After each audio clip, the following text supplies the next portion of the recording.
Hi, this is Naresh Kumar. Welcome back. Maths Naresh ఈ class. ఇవాళ engineering first year semester 2కి సంబంధించిన M2లోని యూనిట్ 1కి సంబంధించిన నాట్ అండ్ ఎగ్జాక్ట్ డిఈలో మెథడ్ 4 గురించి డిస్కస్ చేద్దాం.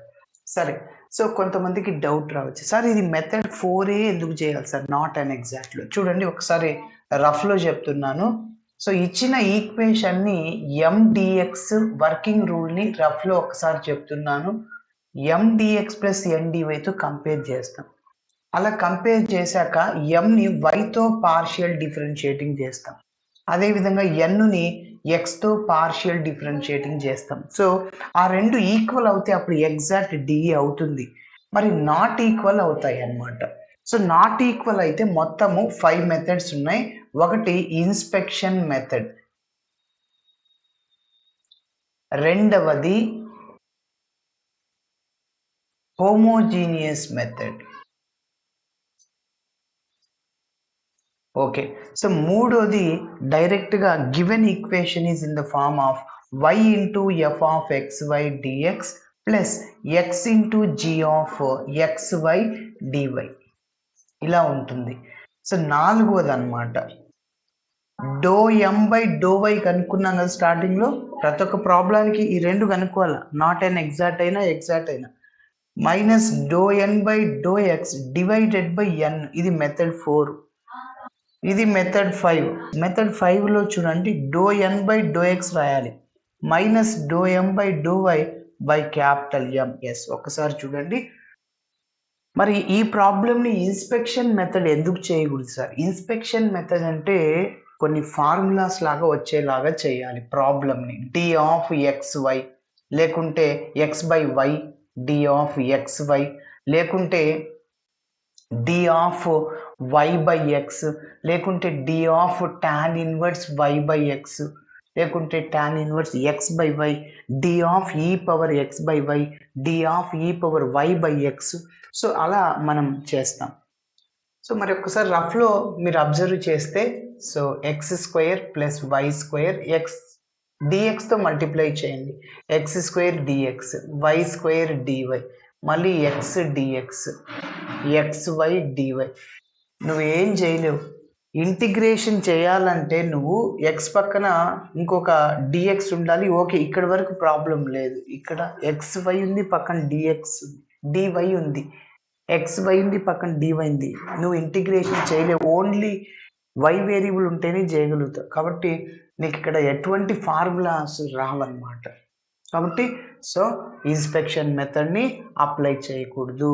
ఎస్, ఇప్పుడు రెండవ మెథడ్ హోమోజీనియస్ మెథడ్. అంటే మన MDX ప్లస్ NDYతో కంపేర్ చేస్తాం ఇచ్చిన ఈక్వేషన్ని. అంటే ఎంలో ఉన్న టర్మ్స్ అన్నిటికీ పవర్ సేమ్గా ఉండాలి, ఎన్లో ఉన్న టర్మ్స్ అన్నిటికీ పవర్ సేమ్. ఇక్కడ చూడు, పవర్ 2 to 1 అన్నిటికీ ఎక్కడుంది? సేము లేదు, ఎక్స్కి లేదు. ఇక్కడ 2 ఎన్కి ఉంది, ఎన్లో ఒక టర్మే ఉంది కాబట్టి మల్టిప్లైర్లో ఉన్నప్పుడు ఎక్స్కి 1 వైకి 1. కాబట్టి this is not a homogeneous differential equation. Yes, next method 3. Method 3 మన ఇచ్చిన ఈక్వేషన్ y ఇంటూ సంథింగ్ లాగా ఉందా? ఎక్కడుంది? y కామన్ లాగా ఉందా? లేదు. ఓకేనా? సో కాబట్టి so this is not method 3. Okay, so ఇప్పుడు మెథడ్ 4, 5 ఇంకా ఇదే, ఈ రెండిట్లో ఏదో ఒకటి ఫిక్స్ చేయాలి. మరి నేను సింపుల్గా చెప్పే టెక్నిక్ చూడండి. ఇక్కడ మీరు అబ్జర్వ్ చేయండి, ఎంలో ఉన్న టర్మ్స్ ఎక్కువగా ఉన్నాయా, ఎన్లో ఉన్న టర్మ్స్ ఎక్కువగా ఉన్నాయా? ఎన్లో మల్టిప్లైర్లో ఉంది, అదంతా ఒక టర్మే. ఎన్లో ఒక టర్మే, ఎక్స్ వై మల్టిప్లైర్లో ఉంది. ఎంలో చూడండి, 1 ఎక్స్ స్క్వేర్ ఒక టర్ము, వై స్క్వేర్ ఒక టర్ము, ఎక్స్ అంటే ఎంలో 3 టర్మ్స్ ఉన్నాయి, ఎన్లో ఒక టర్మే ఉంది. ఇక్కడ రెండిట్లో ఏ టర్మ్స్ ఎక్కువగా ఉన్నాయి? ఎం అంటే డినామినేటర్లో బై ఎన్ వస్తుంది ఐఎఫ్ కనుక్కోవడానికి. ఈ ఫార్ములా, ఈ మెథడ్ అని ఫిక్స్ చేయాలి నువ్వు. ఓకేనా?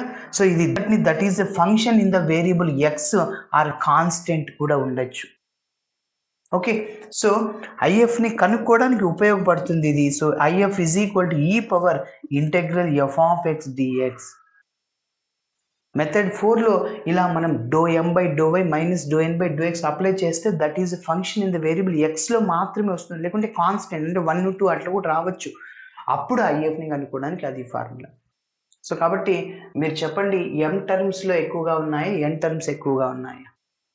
ఎంఏ ఎక్కువగా ఉంది కాబట్టి డినామినేటర్ m రాదు, ఆపోజిట్ బై n అంటే మెథడ్ 4 అని ఫిక్స్ చేయాలి. ఒకవేళ రెండు ఈక్వల్గా ఉన్నప్పుడు సార్, అప్పుడు నువ్వు ఫస్ట్ రఫ్లో ఇది చేస్తావు, that is function in the variable అంత ఎక్స్ లేక వస్తే నీకు ఈ మెథడ్ అని, సో లేకుంటే వై లేక వస్తే ఇది అనమాట. ఓకేనా? Yes.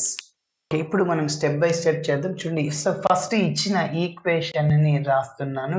Given equation is x square plus y square plus x into dx plus xy dy is equal to 0. Okay, so ఇప్పుడు దీన్ని మనం mdx plus ndy తో కంపేర్ చేద్దాం. So comparing the above equation with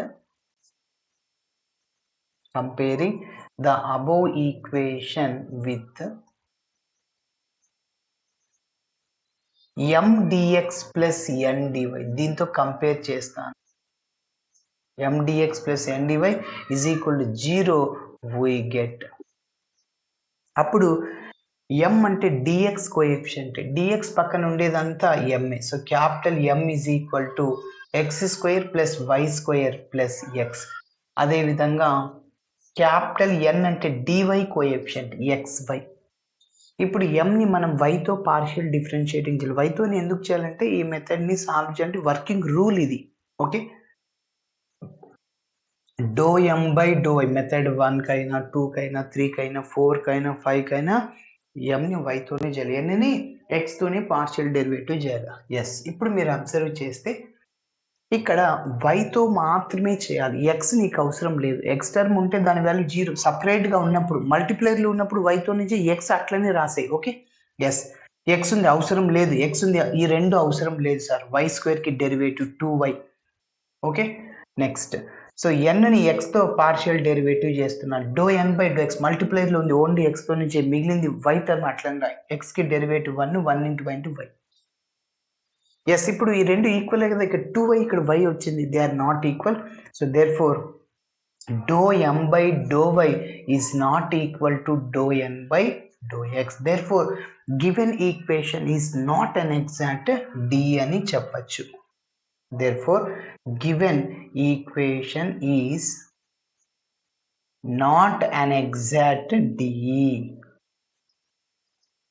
okay, మరి not an exact డిలో ఇందాక చెప్పాను 3 methods satisfy అవ్వలేదు. Next 4th method or 5th method. 4th method ఎట్లా చెప్పాను, ఎంలో టర్మ్స్ ఎక్కువగా అంటే బై n అని. ఓకే, సో కాబట్టి ఫస్ట్ ఐఎఫ్ని క్యాలిక్యులేట్ చేయడానికి ఏం చేయాలి, do m by do y minus do n by do x. కొంతమంది 1 బై n ఇంటూ రాస్తారు, ఎట్లయినా ఒకటే కదా. Okay, 1 by n. సో ఇప్పుడు do m by do y, do m by do y అంటే ఇదే కదా, so 2y minus do n by do x అంటే y divided by n. Capital N అంటే ఎంత, ఇదో xy. 2yలో ఒక y పోతే y బై xy, మళ్ళీ y cancel. Yes, that is a function in the variable x. కాబట్టి 1 బై x వచ్చేసింది sir, that is a function in the variable x. Yes. ఇప్పుడు ఐఎఫ్ని కనుక్కోవడానికి formula e power integral f of x dx. Okay, so IF is equal to ఈ power integral f of x into dx. So that is IF is equal to ఈ power, డైరెక్ట్గా రాద్దాం. So ఇక్కడ integral 1 by x dx, ఈ power integral f of x అంటే integral 1 by x dx. Integral 1 by x formula ఏమవుతుంది, log x అయిపోతుంది. IF is equal to ఈ power log x. So direct formula ఉంది మనకి, e power log f of x, e power log f of x ఉంటే అప్పుడు ఈ log cancel అయిపోయి f of x మిగులుతుంది, ఈ లాగ్ క్యాన్సిల్ అయిపోయి x మిగిలిపోతుంది. సో ఇలా వచ్చిన xని మనము ప్రాబ్లానికి నంబర్ 1 ఇచ్చి 1తో మల్టిప్లై చేద్దాం. నాట్ అండ్ ఎగ్జాక్ట్ని కూడా ఎగ్జాక్ట్గా మారుస్తాం by using IF. Okay, next multiply multiply equation 1 with if, then 1 becomes, so 1తో మల్టిప్లై చేస్తున్నాను. ఓకేనా? సో మల్టిప్లై చేయడం అంటే చూడండి ఎక్స్ ఇంటూ, ఓకే, సో రఫ్లో ఇక్కడ 1 ఇంప్లైస్ చూడండి x into x square plus why square plus x into dx, okay, plus x into x, x square y, డైరెక్ట్గా రాస్తున్నా X square y dy is equal to 0. So ఇంకా ఎక్స్తో multiply చేద్దాం, మళ్ళీ మనకి ఇచ్చిన ఈక్వేషన్ ఇలా వచ్చేస్తుంది. Okay, so x cube x into x square plus x into y square, okay, మళ్ళీ x into x x square dx plus x square y dy is equal to 0. So దీనికి ఒక number 2 ఇస్తున్నా. Again మళ్ళీ మనం దీన్ని Mdx plus ఎన్డివైతో compare చేద్దాం. Already ఎంఎన్లు ఉన్నాయి కాబట్టి కన్ఫ్యూజ్ అవుతారని నేను M1 N1 అని పేరు పెట్టుకుంటున్నా. Okay, comparing equation 2 with continuation step ఇక్కడ రాస్తున్నా, equation 2 with M1 dx plus N1 dy is equal to 0 we get.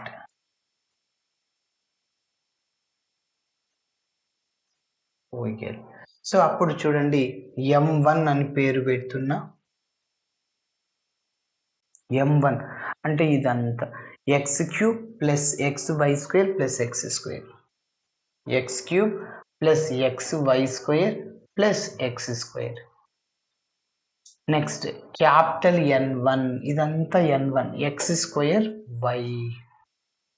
Okay, ఇప్పుడు చూడండి మనము M1ని వైతో పార్షియల్ డెరివేటివ్ చేద్దాం. ఎక్స్ మనకు అవసరం లేదు, ఎక్స్ క్యూబ్ అవసరం లేదు, ఇక్కడ మల్టిప్లైర్లో ఉన్న ఎక్స్ వై ఓన్లీ వైతోనే y square 2y into x 2xy, x term సపరేట్గా ఉంది, దాని వాల్యూ 0. ఓకేనా? నెక్స్ట్ N1ని ఎక్స్తో డెరివేటివ్ చేయండి, మల్టిప్లైర్లోనే ఓన్లీ ఎక్స్తోనే డిఫరెన్షియేటింగ్ చేయండి, ఎక్స్ స్క్వేర్కి 2x పక్కన వై ఉంటుంది 2xy. ఓకే, ఎస్, ఇప్పుడు ఈ రెండు ఈక్వల్ అయిపోయాయి చూడండి, do M1 by do y is equal to do N1 by do x. Yes, okay, yes, therefore given equation is an exact D. Exact D. So exact D అన్నప్పుడు ఇంకా మనం సొల్యూషన్ని find out చేయాలి.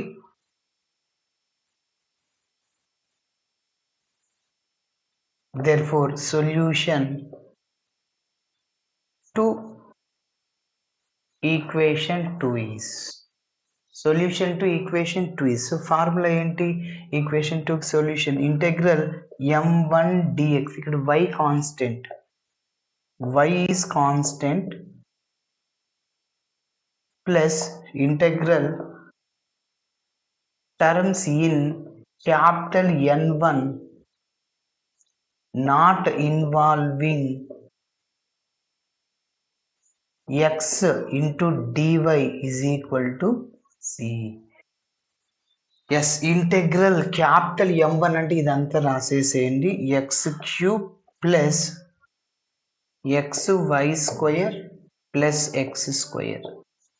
M1 రాశాను, పక్కనే dx, మరి integration చేసేటప్పుడు y term constant plus integral. ఈ పాయింట్ చూడండి, terms in N1 not involving x, N1లో ఒక టర్మే ఉంది, ఎక్స్తో ఇన్వాల్వ్ కాని టర్మ్స్, ఎక్స్ ఇన్వాల్వ్ అయింది అది తీసుకోవద్దు, ఎక్స్ లేకుండా సపరేట్గా వై టర్మ్స్ ఉంటే అప్పుడు నువ్వు తీసుకోవాలి, అక్కడ ఏం లేదు కాబట్టి 0 into dy is equal to c అని. ఎస్, ఇంకా ఇంటిగ్రేషన్ చేస్తే మన ప్రాబ్లం కంప్లీట్ అవుతుంది. Okay,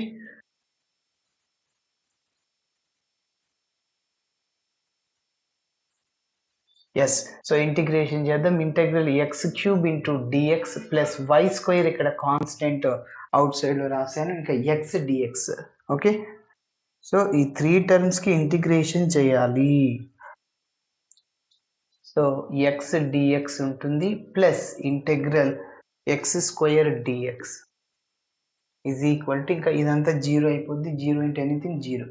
yes, x క్యూబ్కి integration x power 4 by 4 integral x power n dx x power n plus 1 by n plus 1. So కాబట్టి x పవర్ 4 బై 4 అవుతుంది plus y square అలానే రాసాను. x కి integration x square by 2 plus x square కి integration x cube by 3 is equal to c. ఇక్కడ వరకైనా stop చేయొచ్చు. చూడండి ఇంకొక 2 స్టెప్పులు. సో ఎల్సిఎం చేద్దాం. 2 4 3 ఎల్సిఎం 2 తో చేయండి. 2 1s 2 2s 2 3 times 2 into 2 4 4 into 3 12. LCM ఏమవుతుంది 12 అవుతుంది. 4 టేబుల్లో 12 ఎన్ని టైమ్స్ కట్ అవుతుంది 3 టైమ్స్. 3ని న్యూమరేటర్తో మల్టిప్లై చేయండి ప్లస్ 2 టేబుల్లో 12 6 టైమ్స్ కట్ అవుతుంది 6 into x square y square plus 3 టేబుల్లో 12 4 times so 4x cube is equal to c. 3x power 4 ప్లస్ 6x square y square plus 4x cube is equal to 12c or c కూడా రాయొచ్చు, problem ఏం లేదు. ఓకేనా? So ఇలా చేయాలి. Thanks for watching my video. నచ్చితే ఖచ్చితంగా మీ ఫ్రెండ్స్ కూడా షేర్ చేయండి. బాయ్.